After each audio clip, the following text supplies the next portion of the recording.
पास चल के आए। दो चीजें मैं इसमें कहूंगा। माननीय मंत्री जो हमारे मित्र भी रहे, जो दिवंगत हैं, जगन्नाथ बाबू, वस्तुतः पारा शिक्षकों की बात करें या झारखंड के मूल वासियों की बात करें, इसके बारे में बड़े सजग रहते थे और बड़ी उनकी वो सचेष्ट रहते थे। उनकी इच्छा ये रहती थी कि इन समस्याओं का समाधान हो। जब चेन्नई में उनकी तबीयत खराब होने के चलते वो हॉस्पिटल में भर्ती हुए और जब आपके मसले पीले होने लगे, देरी होने लगी, तब हमने स्वेच्छा से, आपके तरफ से प्रस्ताव नहीं आया था, हमने स्वेच्छा से आपके मसले पर पहल शुरू की और उन रास्तों को हमवार करने की कोशिश की जिनकी वजह से, जिन रोगों की वजह से आपकी बातें ना हो पा रही। हकीकतन हेमंत बाबू ने बड़ा दिल दिखाया, माननीय शिक्षा मंत्री ने बड़ा दिल दिखाया और ब्यूरोक्रेसी के न चाहने के बाद भी एक ऐसे समाधान तक हम लोग पहुंचे कि पारा शिक्षकों के पूरे राज्य भर में सहायक शिक्षक के नामाकरण के बाद जिस तरह का स्वागत और जिस तरीके का अभिनंदन हुआ वो हमें भी अभिभूत करने वाला था। हम इस बात को बिल्कुल मानते थे कि पारा टीचर की समस्या का समाधान ये मूलवासियों की सरकार ही करेगी और यह कड़वा सच है जिसको आप भी मानेंगे कि आज आपको जो भी हासिल है, आज जो भी नियमावली हासिल है, आज आपको जो भी अपने नौकरी की सुरक्षा हासिल है, हर साल का इंक्रीमेंट हासिल है, ये तमाम चीजें माननीय मुख्यमंत्री और स्वर्गीय जगन्नाथ महतो जी की देन। मानदेय के मुद्दे, माफ कीजिएगा, वेतनमान के मुद्दे पर उस चर्चा के दरमियान भी बातें हुई। जिस बिहार शिक्षक नियमावली का जिक्र आप कर रहे हैं, उस बिहार शिक्षक नियमावली को लागू करना बिहार की सरकार के लिए इसलिए आसान हुआ कि रोस्टर का अनुपालन करते हुए वहां पर पारा टीचरों की नियुक्ति की गई थी। हम लोगों ने अपने स्तर से आपके माध्यम से यह भी मांगा कि जिलों में जो टेट पास शिक्षक हैं उसमें रोस्टर का अनुपालन अगर नहीं हो पाएगा तो वेतनमान देने की संभावना नहीं बढ़ती। अफसरों की आपत्ति इसी बात की थी। मैं मानता हूं कि आज महाधिवक्ता महोदय ने जो राय दी है वो तस्वीर का एक पहलू। जब रोस्टर के अनुपालन के मामले आएंगे तब उस बात को भी आप गौर कर लीजिए कि रोस्टर के अनुपालन के मामले में अगर आरक्षण का रोस्टर पूरा नहीं होगा तो सरकार किस आधार पर करेगी और किस आधार पर आप वेतनमान करता है। ये तमाम चर्चा हम लोगों ने की थी। परिस्थितियां ये बनती कि यदि 100 पारा शिक्षक टेट पास हैं और रोस्टर का अनुपालन अगर नहीं होगा तो कितने लोग छटेंगे उसको भी जरा बिल्कुल करेंगे।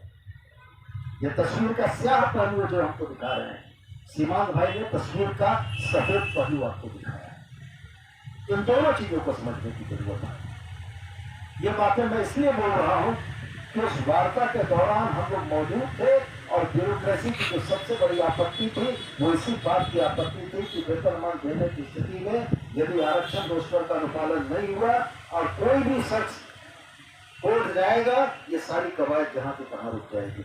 आप भी अपने स्तर से पता कर लें। जहां तक रह गया आपका जो भरोसा मेरे ऊपर है, आपकी जो उम्मीद मुझसे है, वो उम्मीद कुछ ज्यादा हम पोस्टमैन की भूमिका में हो सकते हैं, हम सरकार तक आपकी बात पहुंचाने की भूमिका में हो सकते हैं।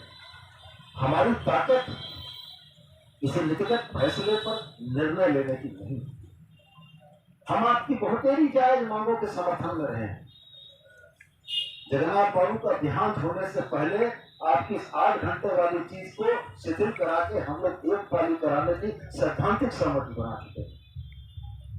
ये दुर्भाग्यपूर्ण रहा कि उसके बाद जगन्नाथ बाबू का देहांत हुआ और जगन्नाथ बाबू के देहांत होने के बाद ब्यूरोक्रेसी के ऊपर जो अंकुश है वो अंकुश कहीं न कहीं कम हो गया। तो हम आपसे ये कहना चाहते हैं कि सहायक आचार्य की जो नियुक्ति नियमावली में जिन संशोधनों की बात आप करते हैं, सैद्धांतिक रूप से हम भी सहमत हैं। हमने भी शिक्षा सचिव को जो पत्र लिखा, वो पत्र आप ही के साथियों के माध्यम से हमने शिक्षा सचिव को भेजा और उनके व्हाट्सएप पर भी भेजा। उसमें हम इस बात के लिए सहमत थे कि जो 50% पद आपके लिए दिए जा रहे हैं क्षैतिज आरक्षण के तौर पर, उसमें अन्य संवर्गों को नहीं जोड़ा जाए। हम इस बात के लिए सहमत थे कि परीक्षा की जो अवधि ये 8 घंटा 9 घंटा की बात चल रही है, इसको घटाकर एक पाली की परीक्षा की जाए। ये तमाम बातें थी।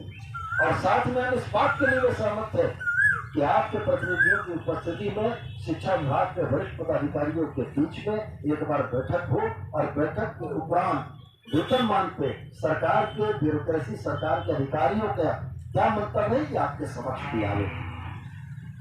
लेकिन एक बात मैं जरूर कहना चाहूंगा, शिक्षा सचिव के रवि कुमार को महीना दिन पहले लगता हमने पत्र लिखा 28 तारीख को, महीना हो नहीं जा रहा है, 25 तारीख को हम लोग कहते हैं।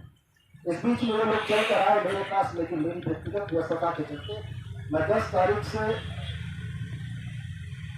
अपने पिताजी की तबीयत खराब होने के चलते एकदम स्टेशन गिरिडीह में हूँ और कहीं जा भी नहीं रहा हूँ। अभी भी हमारे पिताजी आईसीयू में भर्ती हैं।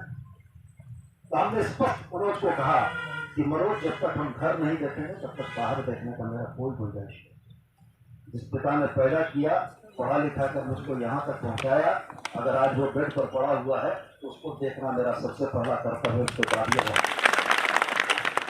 तो हम आज आपको फिर इसी बात को दोहरा कर कह रहे हैं कि शिक्षा सचिव से बात करके एक एकीकृत पारा टीचर संघ जैसा पिछली बार बना था, जिसके 5-7 सदस्य थे, और मैं प्रयास करके एक बैठक निश्चित कराने की कोशिश करूंगा। और उस बैठक में आप भी अपना पक्ष रखेंगे। महाधिवक्ता के वेतनमान पर दिए गए जो उनके मंतव्य हैं उस पर भी चर्चा हो। ब्यूरोक्रेसी के मन में, आईएएस के मन में क्या परेशानी है, वो भी बातें निकल कर आए, और उसके उपरांत जो निर्णय होना होगा, जो समुचित निर्णय होगा, वो लिया जाएगा। लेकिन एक बात चलते चलते मैं कहना चाहूंगा, प्रतिनिधिमंडल 500 लोगों का नहीं होता है। प्रतिनिधिमंडल 5 लोगों का होता है, 10 लोगों का होता है। आप चल कर आए हैं और आप जानते हैं कोर ऑफ द हार्ट, दिल की गहराइयों से पारा टीचर के आंदोलन या अनुबंध कर्मी, आपने कहा कि आप चलो उनको करते हैं। हम जिस विचारधारा के लोग हैं वो यह मानते हैं कि झारखंड के जो अनुबंध कर्मी हैं वो यहाँ के भूमि पुत्र हैं, भूमि पुत्री हैं। इसलिए आपने देखा होगा कि रसोईया के मुद्दे पर भी हम दिखे आपको। आपने देखा होगा कि आंगनबाड़ी सेविका सहायता के मुद्दे पर भी दिखे, क्योंकि वो हमारी बहन बेटियां हैं। और अगर उनके सवाल हल नहीं होंगे इस सरकार में तो शायद कभी नहीं होंगे। तो मैं ये नहीं कहता हूं, मैं ये कहता हूं कि हमारी सहानुभूति 100% आपके लिए, लेकिन प्रदर्शन का तरीका अपने भाई को धमका के नहीं किया जाता। हम ये भी बात आपको कहें, मेरी ऑफिशियल कैपेसिटी नहीं, मैं विधायक जरूर हूँ और आपके प्रतिनिधिमंडल से मिलने के लिए मैं तैयार था, लेकिन इतनी बड़ी संख्या में आना मेरे समझ से उचित। ताकत आप कहाँ दिखाते हैं जहाँ लड़ाई की संभावना होती है। ताकत वहां नहीं दिखाने की जरूरत है जहाँ आपका भाई आपके लिए बैठा हुआ है, खड़ा हुआ है, और जिसने करके दिखाया है। जबानी जमा खर्च नहीं है, पूरी जबान से हमने नहीं कहा। हमने जितनी बातें कही ये बातें यथार्थ में है और आपके नजरों में है। तो हम आपसे यही आग्रह करेंगे, बहुत दूर से आप लोग चलकर आए, इसकी जरूरत नहीं थी। मैं तो इंतजार इस बात का कर रहा था कि 5-10 लोग आएंगे। और एक बात और बता दूं आपको, फैसले हमेशा 5-10 लोगों के बीच ही होते हैं, मंत्रणाएं हमेशा 5-10 लोगों के बीच में ही होती है। अभी जिन कागजातों का जिक्र ये कर रहे हैं वो कागजात हम इनसे ले जरूर लेंगे, लेकिन हम पढ़ नहीं पाएंगे। और पढ़ने के लिए और समझने के लिए और आपसे समझकर उन तर्कों को पदाधिकारियों के सामने कहने के लिए हमको भी मंथन और होमवर्क करना पड़ेगा।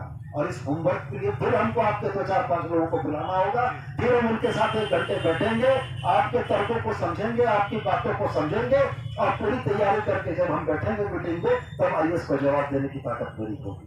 सही बात। और हमने हमेशा यही किया है, जिस वार्ता में मेरी उपस्थिति रही है, आपके साथी भी अगर उपस्थित रहे होंगे तो आपने भी देखा होगा कि आपके विषय वस्तु को पूरी तरीके से समझ के जब हमने आयुष के सामने सवाल किया है तो आयुष को भी निरुत्तर होना पड़ा है और बात को मानना पड़ा है। तो हम आपको पुनः एक बार इस बात का भरोसा दिलाते हैं कि जो आपकी जायज मांगे हैं वो जायज या उचित प्लेटफॉर्म तक पहुंचाने की मेरी जवाबदेही है। मैं वो जवाबदेही जरूर से पूर्ण करूंगा और आपसे पुनः आग्रह करूंगा, इतनी बड़ी संख्या में आने की जरूरत नहीं। 5 लोगों की बात भी मेरे कानों तक उतनी ही महत्वपूर्ण पहुंचेगी, चाहे वो 500 लोगों को भी। और यदि करना है तो 5 लोगों की बात काफी है, नहीं तो 5000 लोग भी कम।